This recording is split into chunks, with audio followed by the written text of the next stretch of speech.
दोस्तों, मैं ओम में हिंदी कहानी की तरफ से आपका स्वागत करती हूँ एक नई कहानी के साथ। मैं अपनी कहानी शुरू करूँ उसके पहले आप कृपया करके मेरे चैनल को लाइक, सब्सक्राइब और शेयर ज़रूर कर दीजिए, जिससे मेरी कहानी और अधिक से अधिक लोगों तक पहुँच सके। ये कहानी आपका आत्मविश्वास कई हजार गुना बढ़ा देगी, जिससे आपको अपनी ज़िंदगी की परिस्थितियों से लड़ने के लिए अपने अंदर ताकत आ जाएगी। तो बिना रुके मेरी ये कहानी सुनिए। आज की रहस्यमय रोचक कहानी। बहुत समय पहले की बात है। एक नगरी में एक राजा राज किया करता था। उसकी एक बहुत ही सुंदर पत्नी थी और उन्हें एक बेटा भी था, जो अब बड़ा भी हो चुका था।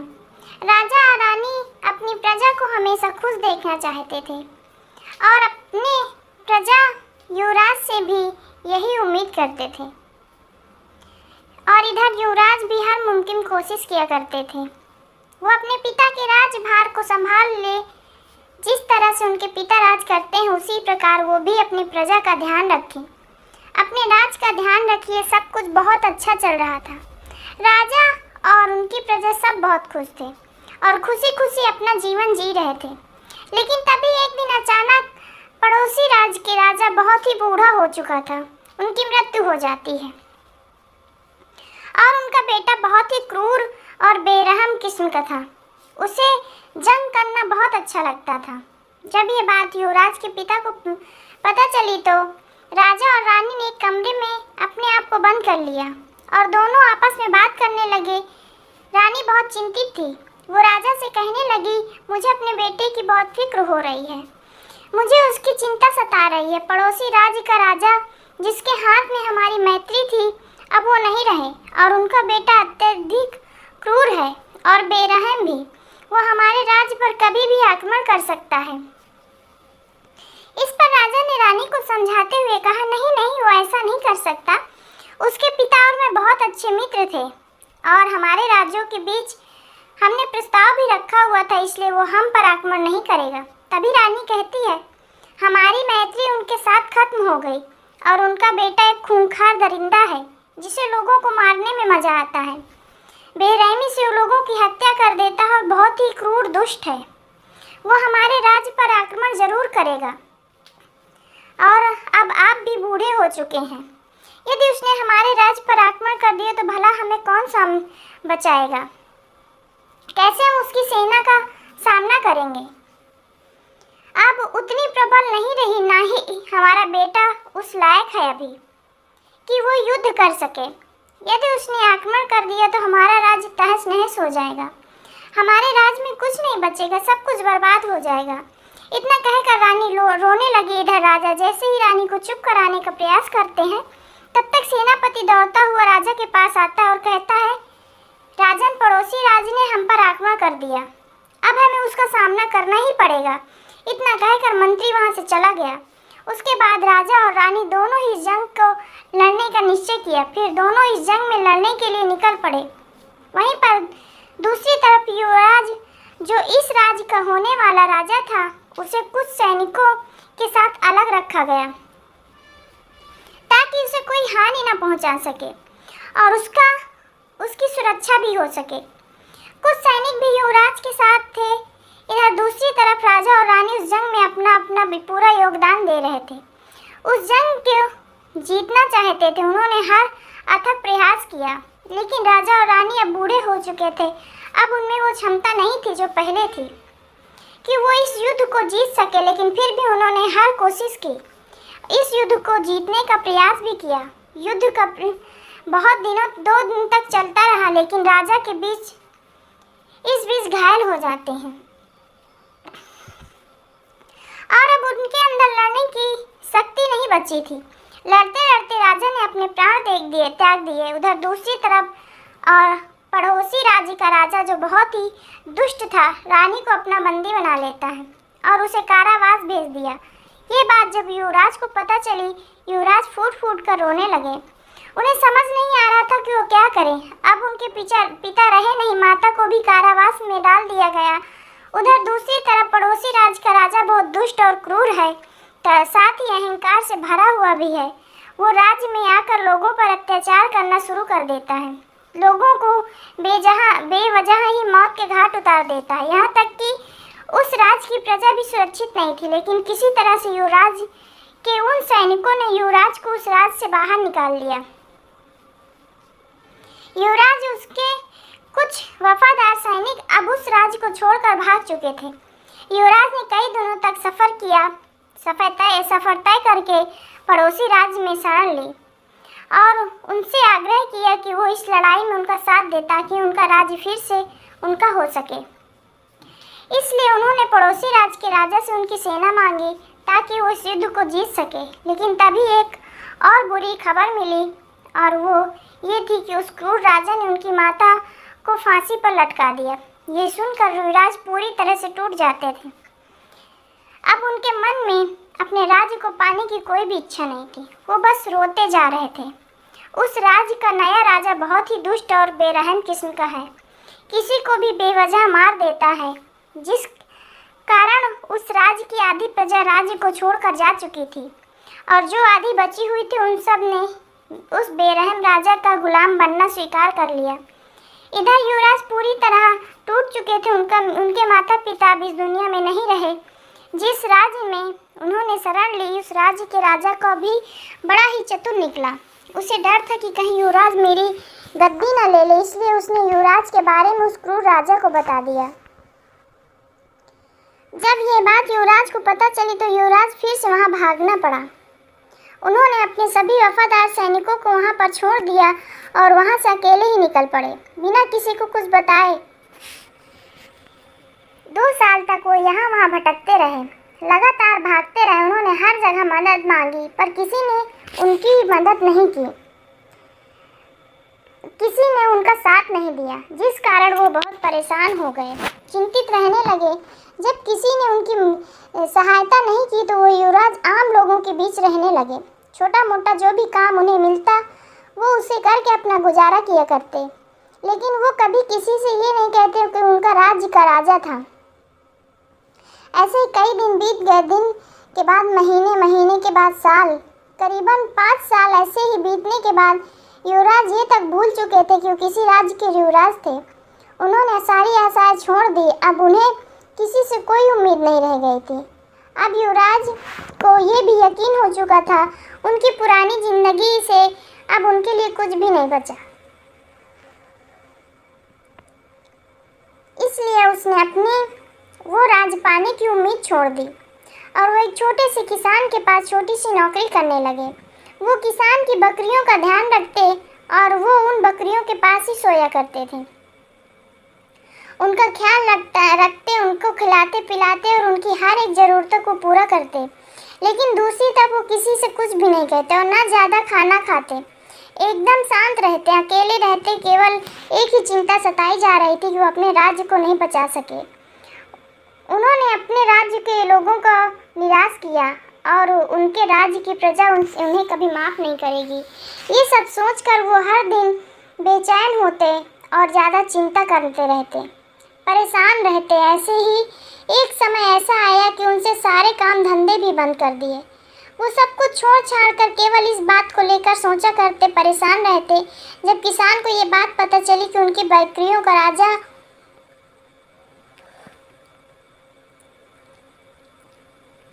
ध्यान नहीं रखता तो किसान ने युवराज को वहां से निकाल दिया, क्योंकि वो अब किसान के किसी काम के नहीं रहे। युवराज वहां से निकलने के बाद जंगलों में अपना समय बिताने लगे। जंगलों में भी जो फल उन्हें मिल जाते वो उन्हें खाकर अपनी भूख मिटाते। ऐसे ही वो अपने दिन गुजर बसर कर रहे थे। ऐसे ही कई दिन बीत गए। जब उनके पास बारिश का मौसम आ गया, एक दिन आंधी तूफान आया। वो एक छोटी सी झोपड़ी में बारिश से बचने के लिए चले गए।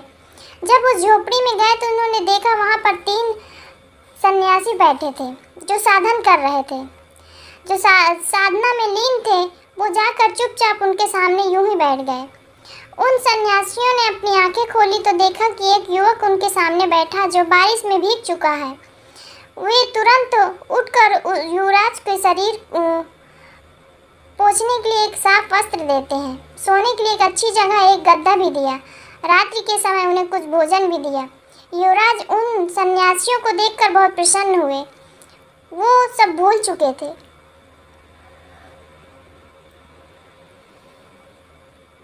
इस दुनिया में भी बुरे लोगों के साथ अच्छे लोग भी हैं, लेकिन युवराज को रात भर नींद नहीं आई। वो केवल उन्हीं बातों को लेकर सोचते रहे और रोते रहे। उन्हें केवल एक ही चिंता सता रही थी, उनके राज के लोग उन्हें कभी माफ़ नहीं करेंगे। उन्होंने जो किया वो गलत था। उसे अपने ऊपर बहुत शर्म आ रही थी। इस कारणवश वो रात भर सो नहीं पाए और उन्होंने तय किया कि सुबह होते ही वो यहाँ से चले जाएंगे। उन सन्यासियों के ऊपर बोझ नहीं बनेंगे, ना ही कोई फायदा उठाएंगे। जैसे ही सुबह हुई, युवराज उस कुटिया से बाहर निकले तभी उन सन्यासियों में से एक सन्यासी ने उन्हें देख लिया और कहा, कहाँ जा रहे हो? लेकिन युवराज उन सन्यासियों के सवाल का कोई जवाब नहीं दिया। इधर युवराज से सवाल पर सवाल किए जा रहे थे, लेकिन युवराज अपने मुख से कुछ नहीं कह रहे थे। लेकिन युवराज को उन सन्यासी की वो बात अच्छी लगी, क्योंकि इतने सालों में कोई ऐसा नहीं था जो उनका ध्यान रखा। उनसे सवाल किए, जिस कारण उन सन्यासी का व्यवहार युवराज को बहुत अच्छा लगा। इसी दौरान एक बूढ़ा आदमी उस कुटिया में आया। उसने सामने अपने राजकुमार को देखा, तुरंत उनके सामने नतमस्तक हो गया और कहने लगा, महाराज आप कहाँ थे? मैं आपको 5 सालों से ढूंढ रहा है। मैंने आपकी बहुत तलाश की, कहाँ कहाँ नहीं ढूंढा। 5 सालों में मैंने आपकी प्रजा भी आपका इंतजार कर रही है। प्रजा चाहती है कि आप फिर एक बार अपने राज पर राज करें। यदि आप अपने को फिर पाना चाहते हैं तो हम सब आपके साथ देंगे। उन्हें आपकी बहुत ज़रूरत है, वे आपको बहुत याद करते हैं। लेकिन दूसरी तरफ युवराज मन ही मन बहुत चिंतित थे।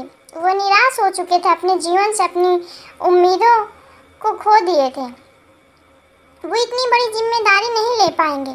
कई बार असफल हो चुके हैं, जिस कारण क्रोध के कारण राजकुमार उस बूढ़े व्यक्ति से कहते हैं, कौन महाराज? कैसा महाराज? किसका महाराज? कहाँ का महाराज? मुझे अकेले छोड़ दो, मुझे जाने दो। लेकिन उनका वो वफादार सैनिक उनका पीछा छोड़ने के लिए तैयार नहीं था। उन्हें बहुत मनाने की कोशिश की, लेकिन युवराज मानने को तैयार नहीं थे। काफ़ी देर प्रयास करने के बाद जब युवराज नहीं माने तो वो उनका वफादार सैनिक निराश होकर वहाँ से चला गया। और उसके चले जाने के बाद सन्यासी ने युवक से कहा, क्या तुम सचमुच एक राज्य के युवराज हो? अपनी प्रजा की जिंदगी क्यों बर्बाद कर रहे हो? इस पर वो युवराज कहते हैं, महाराज इस बात से कोई फर्क नहीं पड़ता। इस बात को 5 साल बीत चुके हैं। वे लोग मेरे बिना जीना सीख चुके हैं। मैं क्या था, क्या हूँ, क्या कर रहा हूँ, इन बातों से किसी को कोई नहीं फर्क पड़ता।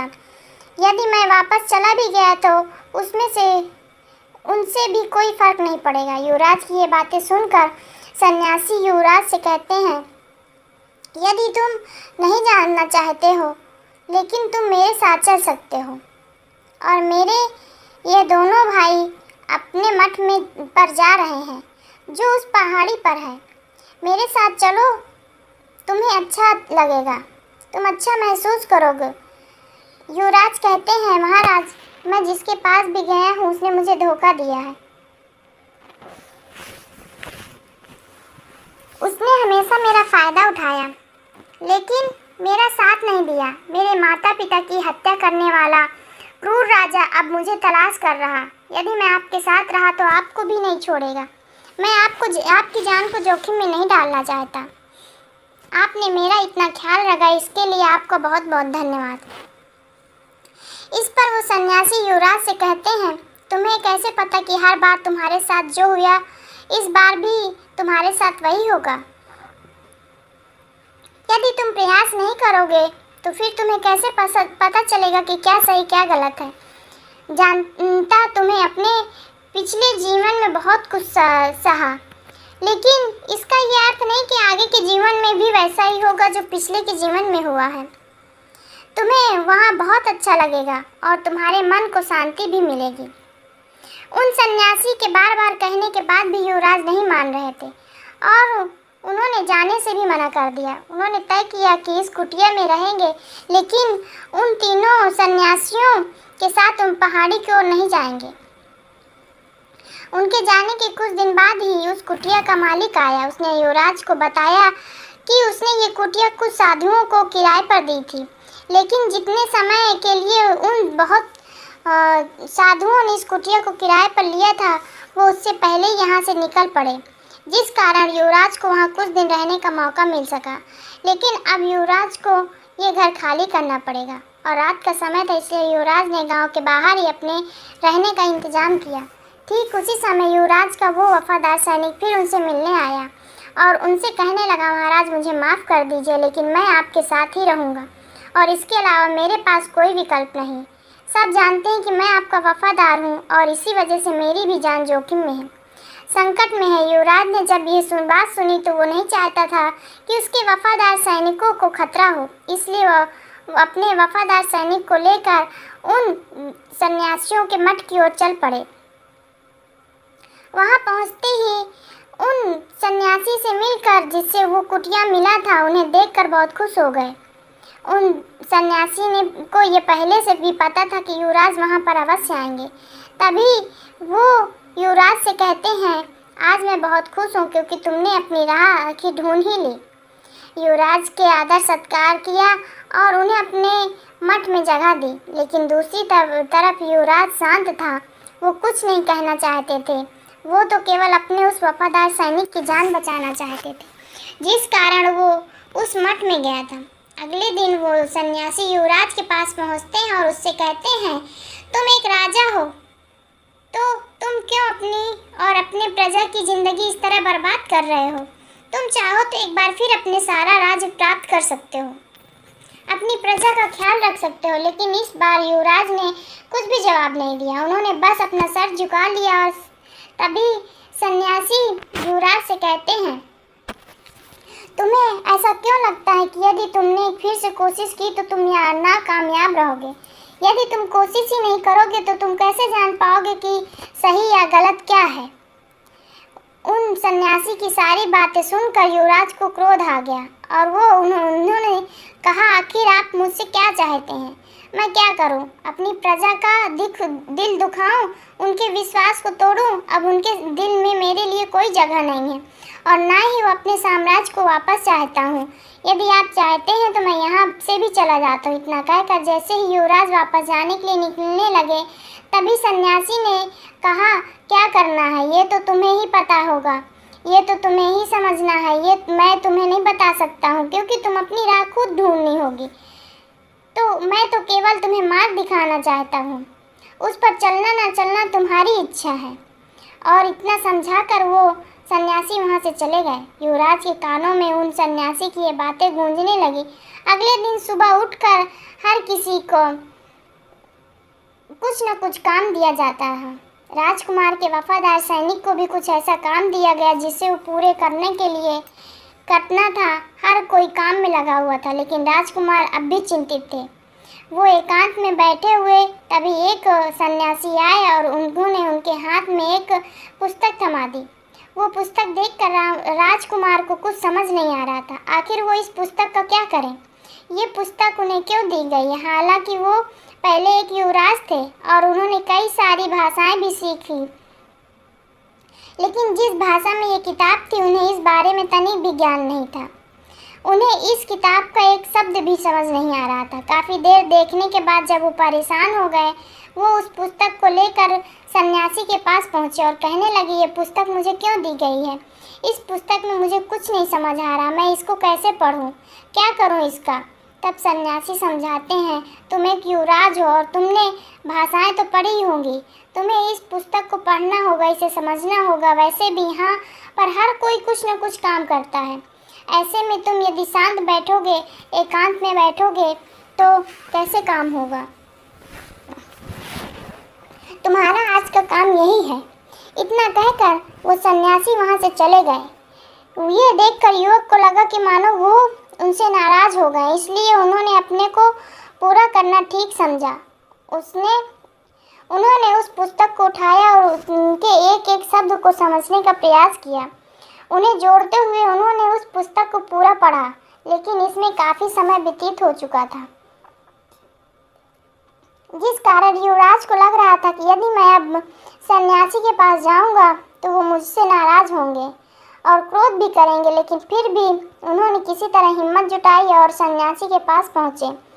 सन्यासी ये देखकर बहुत प्रसन्न हुए कि युवराज ने पुस्तक पढ़ ली। उन्होंने युवराज से कहा कि तुम कहते थे कि मुझे ये पुस्तक पढ़नी नहीं आती, फिर भी तुमने फिर कैसे इस पुस्तक को पढ़ लिया?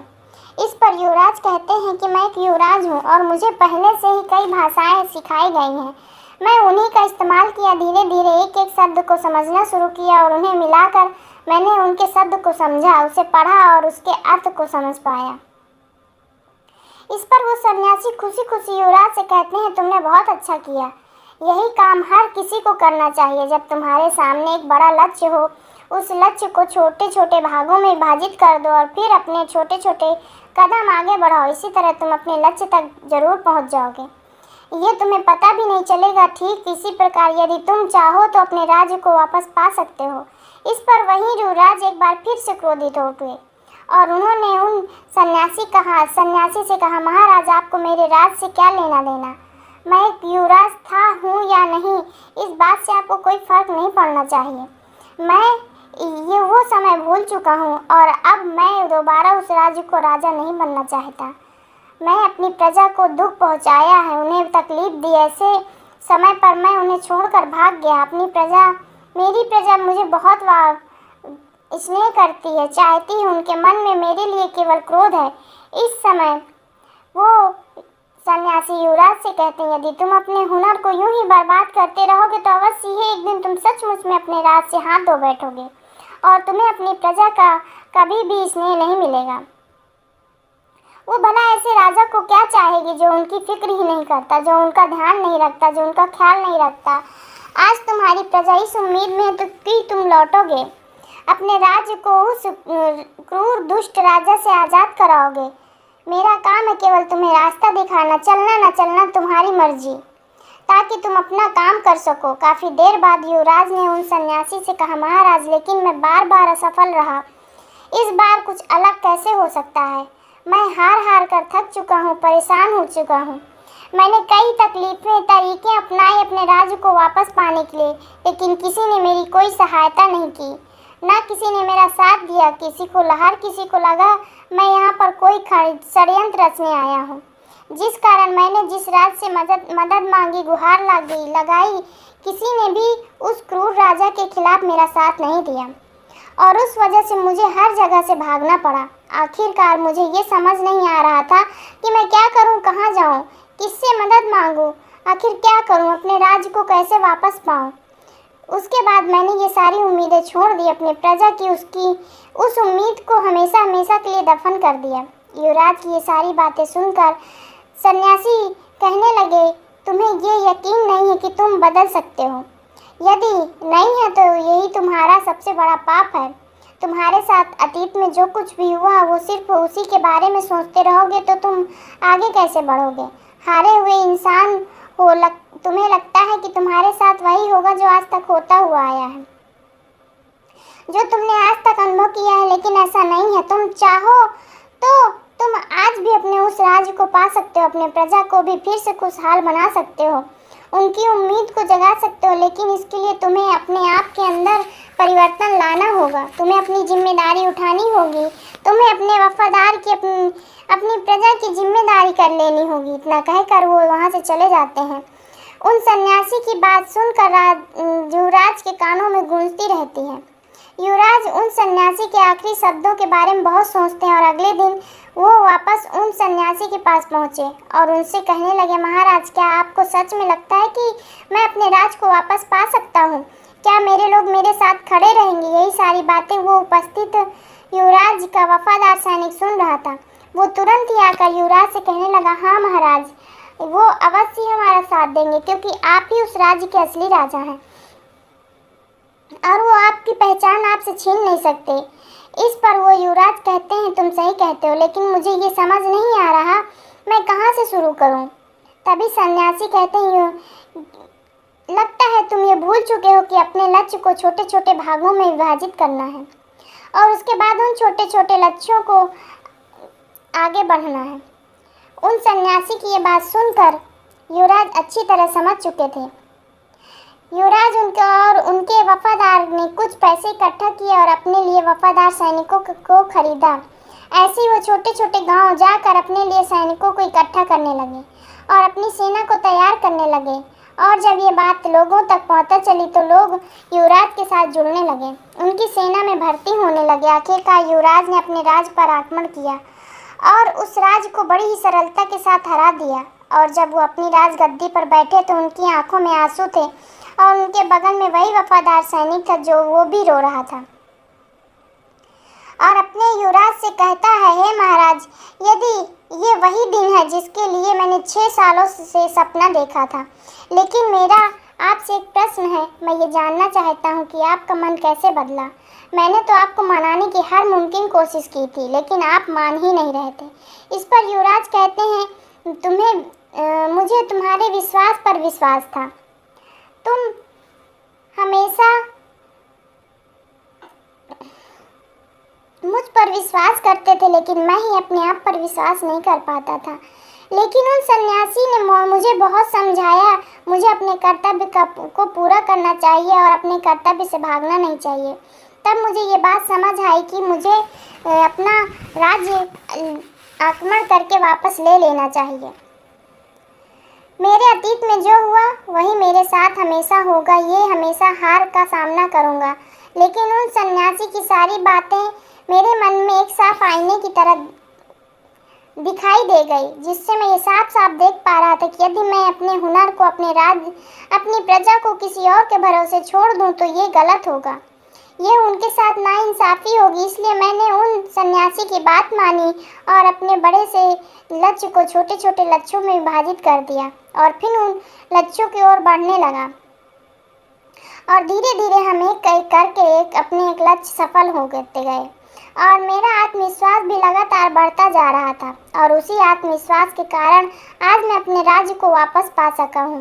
इसी प्रक्रिया को मैंने अपने राज्य के चलाने में भी इस्तेमाल करूँगा। हम साथ ही हमेशा ऐसा ही कुछ होता है तो छोटी छोटी चीज़ों से निराश हो जाते हैं, छोटी छोटी तकलीफ़ों से हार जाते हैं और हम सोचते हैं कि हमारे साथ पिछले बार जो कुछ हुआ था वो आगे भी वैसा ही होगा। एक बार फिर हम हार जाएंगे और फिर आगे कुछ नहीं कर सकेंगे। लेकिन वास्तविकता तो ये है कि हमें अपने आप को समझने की कोशिश करनी चाहिए, अपने अंदर के उस आत्मविश्वास को जगाना चाहिए। हमें अपने आप को और बेहतर बनाने की ज़रूरत है और अगर आप अपने आप को बेहतर बनाने में सक्षम हैं तो आप एक ना एक दिन अपने लक्ष्य को अवश्य प्राप्त करेंगे। अगर मेरी ये कहानी आपको पसंद आए तो प्लीज़ मेरे चैनल को लाइक, सब्सक्राइब और शेयर ज़रूर कर दीजिएगा। सुनते हैं एक नई कहानी। एक पुरानी सी इमारत में वैद्य जी का मकान था। पिछले हिस्से में रहते थे और अगले हिस्से में दवाखाना खोल रखा था। उनकी पत्नी की आदत थी कि दवाखाना खोलने से पहले उस दिन के लिए आवश्यक सामान एक चिट्ठी में लिख कर दे देती थी। वैद्य जी गद्दी पर बैठकर पहले भगवान का नाम लेते, फिर वो चिट्ठी खोलते, पत्नी ने जो बातें लिखी होती उनके भाव देखते, फिर उनका हिसाब करते, फिर परमात्मा से प्रार्थना करते कि हे भगवान, मैं केवल तेरे ही आदेश के अनुसार तेरी भक्ति छोड़कर ये दुकानदारी के चक्कर में आ गया हूँ। वैद्य जी कभी अपने मुंह से किसी रोगी से फीस नहीं मांगते थे। कोई देता तो ठीक, कोई नहीं देता तो भी ठीक, किंतु एक बात निश्चित थी कि ज्यों ही उस दिन की आवश्यक सामान खरीदने के योग्य पैसे पूरे हो जाते, उसके बाद वो किसी से भी दवा के पैसे नहीं लेते थे, चाहे रोगी कितना ही धनवान क्यों ना हो। एक दिन वैद्य जी ने दवा खाना खोला, गद्दी पर बैठकर परमात्मा का स्मरण करके पैसे का हिसाब लगाने लिए। आवश्यक सामान वाली चिट्ठी खोली तो वो चिट्ठी को एकटक देखते रह गए। एक बार तो उनका मन भटक गया। उन्हें अपनी आंखों के सामने तारे चमकते हुए नजर आए, किंतु तुरंत उन्होंने अपने आप को नियंत्रण पा लिया। आटे, दाल, चावल आदि के बाद पत्नी ने लिखा था, बेटी का विवाह 20 तारीख को है। उसके दहेज का सामान कुछ देर सोचते रहे, फिर बाकी चीज़ों की कीमत लिखने के बाद दहेज के सामान सामने लिखा, ये काम परमात्मा का है, परमात्मा जाने। एक दो रोगी आए थे, उन्होंने वैद्य जी से दवा ले ली। इसी दौरान एक बड़ी सी कार उनके दरवाजे दवा खाने के सामने आकर रुकी। वैद्य जी ने कोई खास तवज्जो नहीं दी, क्योंकि कई कार वाले उनके पास आते रहते थे। दोनों मरीज दवाई लेकर चले गए। वो सूटेड बूटेड साहब कार से निकले और नमस्ते करके बेंच पर बैठ गए। वैद्य जी ने कहा, अगर आपको अपने लिए दवा लेनी है तो इधर स्टोर पर आइए, ताकि आपकी नाड़ी देख लूं, और अगर किसी रोगी की दवाई लेकर जाना है तो बीमारी की स्थिति का वर्णन करें।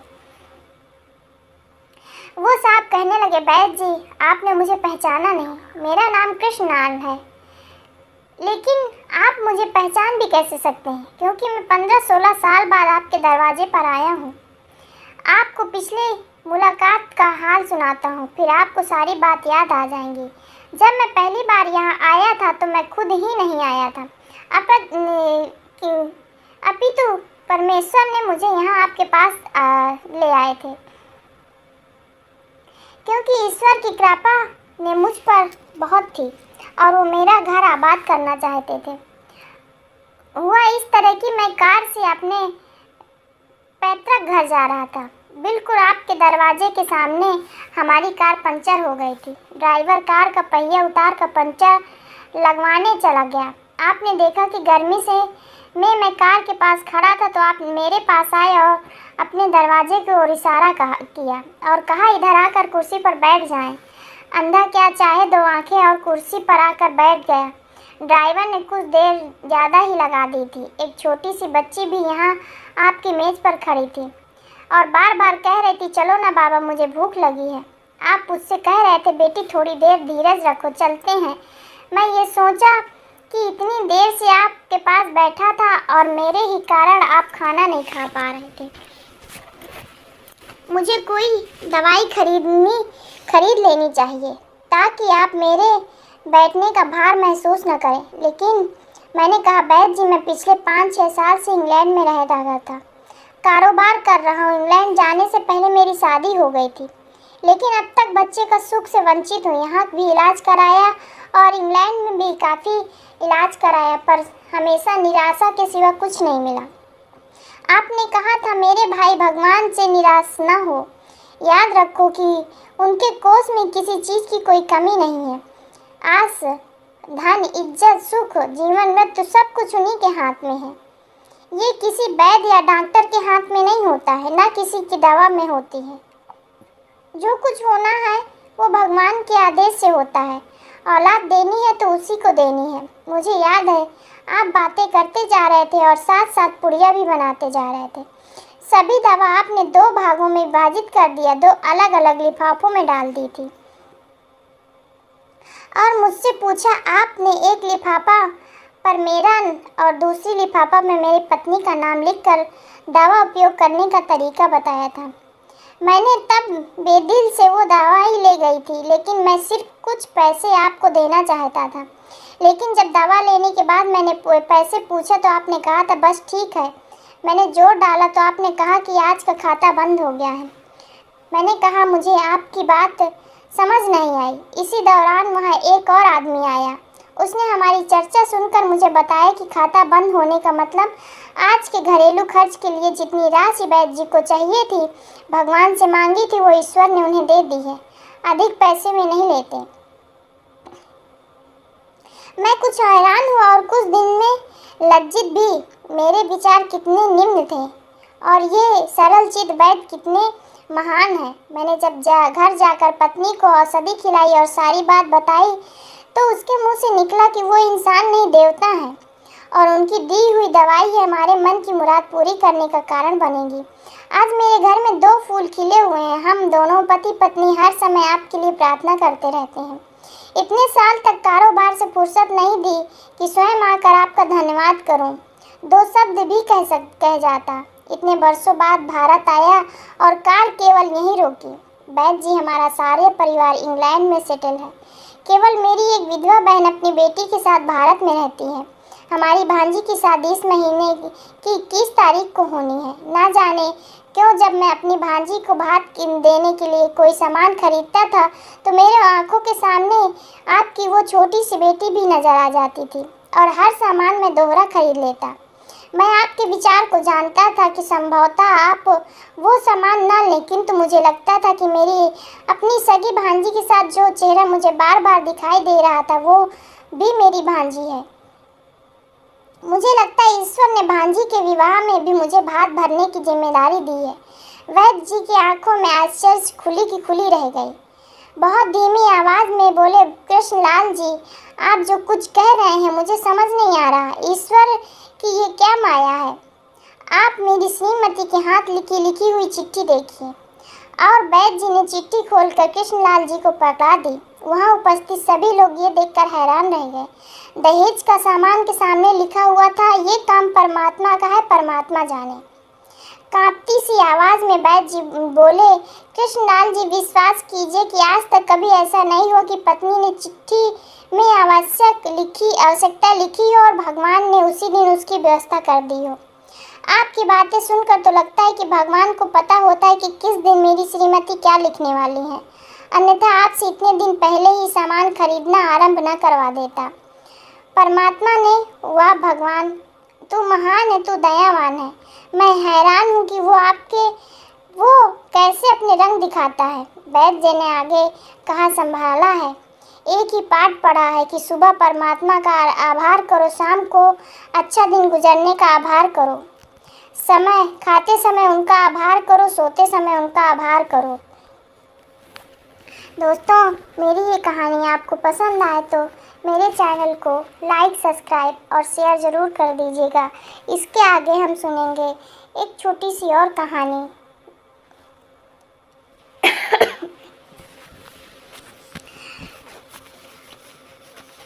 हर इंसान, एक व्यक्ति अपनी उम्र से पहले ही बूढ़ा हो जाता है। और आप लोगों ने सुना ही होगा कि एक बार यदि हमारी जवानी चली गई तो वापस नहीं आती। एक बार बुढ़ापा आ जाए तो जवानी नहीं आती। इसलिए आज मैं आपके लिए एक ऐसी कहानी लेकर आई हूँ जिसके अंदर आपको ऐसी 3 बातों का पता चलेगा, ऐसी 3 आदतें पता चलेगी जिस कारण हर मनुष्य, हर व्यक्ति समय से पहले बूढ़ा हो जाता है। इसलिए हमें इन 3 आदतों से बच कर रहना चाहिए, नहीं तो आप भी अपनी कम उम्र में ही बुढ़ापे की तरफ बढ़ चलेंगे। फिर चाहे आप शादीशुदा हो या ना हो, आपका ये जानना बहुत ज़रूरी है, क्योंकि कई लोगों को साथ ऐसा देखने को मिला कि वो लोग बहुत ही कम उम्र में अपनी ताकत खो देते हैं। वो बूढ़े हो जाते हैं, बुढ़ापे का शिकार हो जाते हैं, वो अपनी सिर्फ इन 3 आदतों के कारण। इसीलिए हम 3 आदतों पर लगाम लगानी चाहिए। आप लंबे समय तक ताकतवर बने रहेंगे। इन 3 आदतों को आपको अपने जीवन से निकाल ही देना है। 3 आदतें ऋषि मुनियों ने तपस्या करके ये अनमोल ज्ञान हमें दिया है, लेकिन आज के समय की सबसे बड़े दुर्भाग्य की बात है, ऐसा अनमोल ज्ञान जो हीरे मोतियों से भी अत्यधिक महंगा है, कीमती है, जीवन को सुधारने वाला है, हमारे जीवन के सभी कष्टों से निकालने वाला है, धीरे धीरे ज्ञान लुप्त होता जा रहा है। आज हम आपके लिए वो आदतें ढूंढ कर लाए हैं मुनियों द्वारा बताई गई तो चलिए जानते हैं वो 3 आदतें कौन सी हैं जिन्हें हमें बचकर रहने की आवश्यकता है। ऐसा बताया गया है कि कल युग में मनुष्य की आयु कम से कम 100 वर्ष की होनी चाहिए, लेकिन आपने अपने आस पड़ोस में तो देखा ही होगा कि आजकल हर व्यक्ति हर समय कम उम्र का होता जा रहा है। 100 वर्ष की तो दूर की बात, आज कोई 60-70 साल तक भी ढंग से नहीं जी पाता है, उससे पहले वो मृत्यु को प्राप्त हो जाता है। इसलिए 100 वर्षों की आयु का पाना अर्थात 100 वर्षों की आयु को जीना कल्पना ही है, केवल एक ख्वाब जैसे है। एक दिन की बात है, महात्मा अपने शिष्यों को उपदेश दे रहे थे। वो कह रहे थे किस तरह मनुष्यों की कुछ आदत ही उनके विनाश का कारण बन जाती है, किस प्रकार वो समय से पहले ही बूढ़े हो जाते हैं। उनका यौवन समय से पहले ही खत्म हो जाता है, जिस कारण एक मनुष्य, एक व्यक्ति पहले ही बूढ़ा हो जाता था और मृत्यु को प्राप्त हो जाता था। तभी महात्मा अपने उन शिष्यों से प्रश्न का उत्तर देते हैं। पहला कारण अर्थात पहली आदत है अभिमान से भरा हुआ, एक घमंडी और एक अहंकारी इंसान। महात्मा कहते हैं कि अभिमान, घमंड मनुष्य की आयु को हर लेता है क्योंकि ऐसा व्यक्ति दूसरों में दोष निकालना और अपने में अच्छाई देखता है।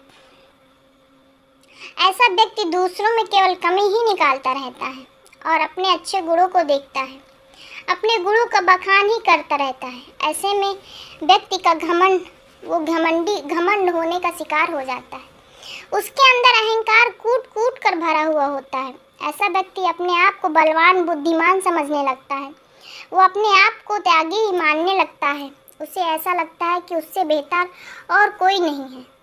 और जो ऐसा व्यक्ति अपने आप को सर्वोपरि मानने लगता है, उसे लगता है कि उसके ऊपर कोई और नहीं है। उसे ये गलतफहमी और अहंकार है कि उसकी आयु को कम करता है और अभिमान के कारण मनुष्य सही राह से भटक जाता है। ऐसे मनुष्य को भ्रम होने से ज़्यादा वक्त नहीं लगता। वो वहीं पर जो व्यक्ति अपनी बड़ाई करता रहता है, जिसे अपनी प्रशंसा करने में मज़ा आता है, जिसे केवल अपने आप में ही जीना होता है, दुनिया में कोई प्रेम नहीं करता उसे, ना कोई उसे पसंद करता है। आप समझ चुके होंगे कि ज़्यादा बोलना भी उसकी उम्र को कम करता है, क्योंकि ज़्यादा बोलने वाला व्यक्ति भी व्यर्थ में ही बकबक करता रहता है। फिर चाहे कोई बात करे या ना करे, उसकी राय कोई मांगे या ना मांगे, फिर भी वो बीच बीच में लोगों के बोलता रहता, अपनी राय का बखान करता रहता है, झूठ मूठ का दिखावा करता रहता है। हर सुबह बढ़ चढ़ कर बोलने वाला व्यक्ति बेवजह ही बोल बोल कर अपनी शक्ति की ऊर्जा को नष्ट कर देता है। जो आत्मा की शक्ति होती है वो उस शरीर से शक्ति को धीरे धीरे नष्ट करता चला जाता है और यही कारण है कि उसकी आयु घटने लगती है। ऐसे व्यक्तियों की आयु और बुद्धि दोनों में कमी होने लगती है। ऐसे ही व्यक्तियों का जीवन बहुत जल्दी खत्म हो जाता है। इसी प्रकार ज़्यादा बोलने वाले व्यक्तियों को कोई सम्मान नहीं करता, उनकी बातों पर कोई ध्यान नहीं देता, उनकी बातों को कोई गंभीरता से नहीं लेता। ऐसे व्यक्ति अपना सम्मान खुद ही खो बैठते हैं, लोग उनसे दूर होते चले जाते हैं। ऐसे व्यक्तियों को अपनी इस आदत से छुटकारा पा लेना चाहिए। इसके लिए उन्हें ध्यान का अभ्यास करना चाहिए, इससे उसको दोहरा लाभ मिलेगा। आपने देखा हुआ होगा आज भी कई लोग ऐसे साधु संत हैं, जो ऐसे मुनि हैं जिनकी उम्र लंबी है, जो लोग अधिक बूढ़े हो चुके हैं लेकिन आज भी जीवित हैं, क्योंकि वो कम बोलते हैं, जितना ज़रूरत होती है उतना बोलते हैं, व्यर्थ की बातें नहीं करते, अपनी शक्ति को नष्ट नहीं करते, इसलिए उनकी आयु लंबी होती है। जिस व्यक्ति में त्याग की भावना नहीं होती वो व्यक्ति अपनी आयु कम कर लेता है। जो व्यक्ति केवल सांसारिक सुखों में लिप्त रहता है, भोग विलास में लिप्त रहता है, शारीरिक सुख और वासना के चक्कर में रहने वाला व्यक्ति भी अपनी आयु को तेजी से कम कर लेता है। ऐसे व्यक्ति बहुत जल्दी ही मृत्यु को प्राप्त हो जाते हैं। जिन व्यक्तियों को जीवन में संयम नहीं होता वो ज़्यादा दिनों तक जीवित नहीं रह पाते। जो व्यक्ति सहमत हैं, जो व्यक्ति संयम के साथ जीते हैं, वो जिस व्यक्ति को त्याग करना आता है, जिनके भीतर त्याग की भावना है, अपनेपन की भावना है, वो अपने जीवन को सुख शांति से जीते हैं, जिस कारण उनकी आयु लंबी होती चली जाती है।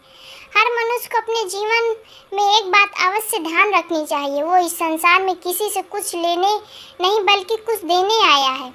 लेकिन हम में अधिकांश लोग केवल अपने बारे में सोचते हैं, अपने लालच को पूरा करना चाहते हैं, अपनी इच्छाओं को पूरा करना चाहते हैं, फिर चाहे उससे किसी को नुकसान हो या किसी को तकलीफ हो, उन्हें कोई फ़र्क नहीं पड़ता। वो केवल अपनी इच्छा को पूरा करते हैं, उसी प्रकार काम करते रहते हैं और ऐसे व्यक्तियों को समाज में कोई सम्मान नहीं मिलता।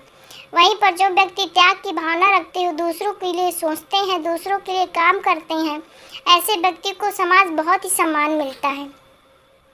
वो अपने जीवन सुख शांति से बिताते हैं, जिस कारण उनकी शक्ति नष्ट नहीं होती। और उनकी आयु बढ़ जाती है।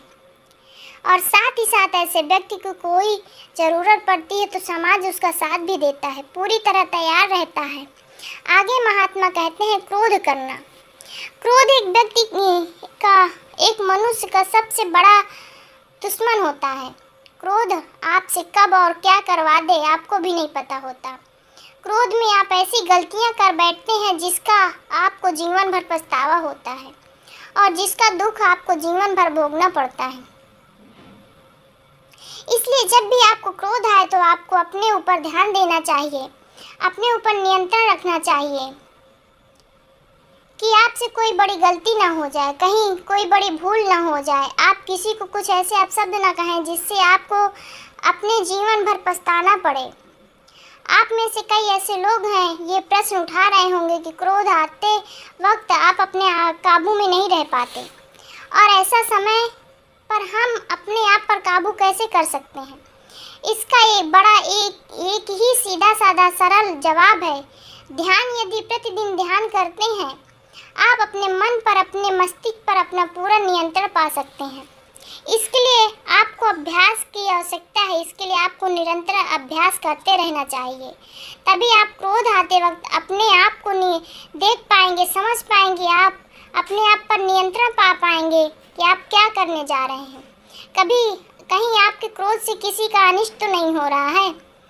तो ऐसे समय पर वे लोग ऐसे गलत फैसले लेते हैं, उन्हें जीवन भर पछताना पड़ता है और बार बार क्रोधित होने वाला व्यक्ति अपनी आयु कम कर लेता है।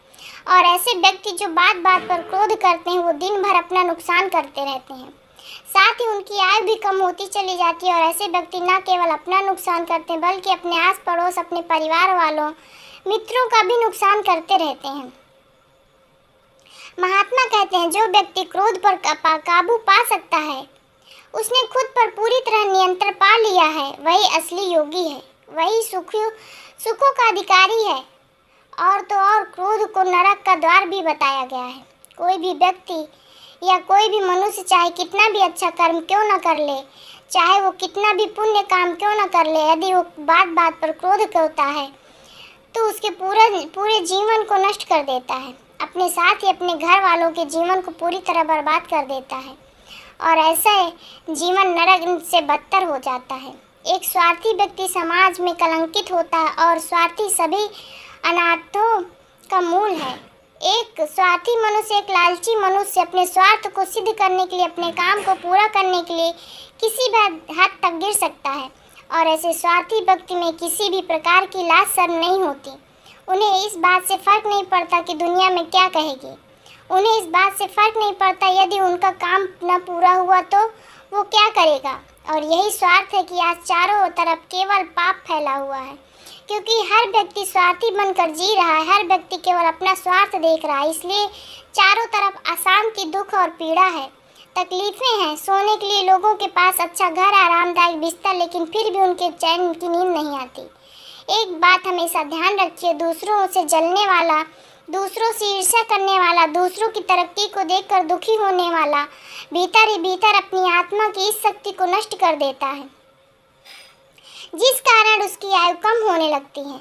ऐसे व्यक्ति, उन्हें दूसरों की खुशी से जलन होती है, ईर्ष्या होती है। वे लोग अपने आप को नकारात्मक विचारों में घेर लेते हैं और इन्हीं नकारात्मक विचारों के कारण वो अपना जीवन बर्बाद कर लेते हैं। उनके आसपास का पूरा माहौल एकदम नकारात्मक ऊर्जा से भर जाता है। यही नकारात्मक ऊर्जा उनके जीवन की शक्ति को धीरे धीरे दुर्बल बनाती चली जाती है और वो मनुष्य अपनी शक्ति को पहचान नहीं पाता। उस नकारात्मक ऊर्जा के सामने वो हार मान लेता है, जिस कारण वो उसके जीवन शक्ति को कम करने लगता है। धीरे धीरे उसकी आयु भी कम हो जाती है और ऐसे व्यक्ति भी जल्दी ही मृत्यु को प्राप्त हो जाते हैं। इसलिए किसी भी व्यक्ति को स्वार्थी नहीं होना चाहिए। स्वार्थी भावना को हमें जितनी जल्दी हो सके उतनी जल्दी खत्म कर देना चाहिए। स्वार्थी व्यक्ति कभी भी किसी को कहीं भी किसी भी प्रकार से धोखा दे सकता है, किसी का भी अनिष्ट कर सकता है और एक स्वार्थी व्यक्ति के ऊपर कभी भी भरोसा नहीं करना चाहिए। महात्मा कहते हैं वो अपने सच्चे मित्र और अपने अच्छे मित्र को धोखा देने वाला व्यक्ति भी नीच और अधर्मी होता है। ऐसे मनुष्य की निंदा हर जगह होती है, ऐसे लोगों को कोई पसंद नहीं करता। इसलिए हमेशा खुश रहना चाहिए, लोगों की भलाई देखनी चाहिए, लोगों को खुश रखना चाहिए, क्योंकि दूसरों की खुशी से जलकर आपको आपकी ईर्ष्या की भावना से ना तो खुशी मिल सकती है, ना ही आपको सुकून मिलेगा। मनुष्य के जीवन में मित्र तो बहुत महत्व देते हैं। एक अच्छा और एक सच्चा मित्र आपको कई प्रकार की तकलीफ़ों से, कई प्रकार के पीड़ा से बाहर निकाल सकता है। जब आपके साथ कोई न हो तब आपका साथ दे रहा होता है मित्र। आपका सच्चा मित्र आपके साथ होता है और वो आपको उस दुविधा से, तकलीफ से, पीड़ा से बाहर निकालने में आपकी मदद करता है। एक सच्चा मित्र वो शक्ति होती है जिस शक्ति से आपके शत्रु भी आपसे डरते हैं। जब आप अकेले में या आप किसी मुसीबत में फंस जाते हैं तो मित्र का यही शक्ति आपकी मदद करती है और उसको उस मुसीबत से बाहर निकालती है। आपका सच्चा मित्र ही आपकी मदद करता है, इसलिए सच्चे मित्र के साथ कभी धोखा या अधर्म नहीं करना चाहिए। और ऐसे व्यक्ति भी अपनी आयु को कम कर लेते हैं जो वो पतन की ओर भी बढ़ जाते हैं। ऐसी कई सारी बातें हैं जो हम अपने परिजनों, अपने परिवार वालों, अपने माता पिता से नहीं कह सकते, लेकिन वो दर्द पीड़ा हम अपने मित्र से ज़रूर बांट सकते हैं। इसलिए एक मनुष्य के जीवन में मित्र का होना बहुत महत्वपूर्ण बात होती है। अपने मित्र को कभी धोखा नहीं देना चाहिए, क्योंकि ऐसा करके आप अपनी जीवन शक्ति को कम कर देते हैं और इससे आपकी ही आयु पर फर्क पड़ता है। इतना कहकर महात्मा शांत हो गए और उस शिष्य को भी अपने सवाल का जवाब मिल गया। दोस्तों, मैं उम्मीद करती हूँ ये कहानी सुनने से आपके जीवन में अच्छे बदलाव आएंगे। आपको इस वीडियो से क्या सीखने को मिला है कमेंट करके ज़रूर बताइएगा। साथ ही मेरी कहानी को भी और शेयर कीजिएगा, जिससे काफ़ी लोगों तक मेरी कहानी पहुंच सके। वीडियो दिल से अच्छी लगी हो तो इस वीडियो को लाइक, शेयर और सब्सक्राइब ज़रूर कर दीजिएगा। आपका हर दिन मंगलमय और शुभ हो। मेरी कहानी सुनने के लिए आप सभी का बहुत बहुत धन्यवाद।